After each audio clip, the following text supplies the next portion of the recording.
You ask Tiger to solve. This deals with linear equations with one unknown. The final result is y equals 70. Let's solve it step by step. Group all constants on the right side of the equation. Add 6 to both sides. Simplify the arithmetic.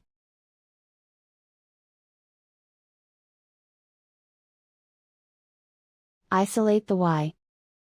Multiply both sides by 5.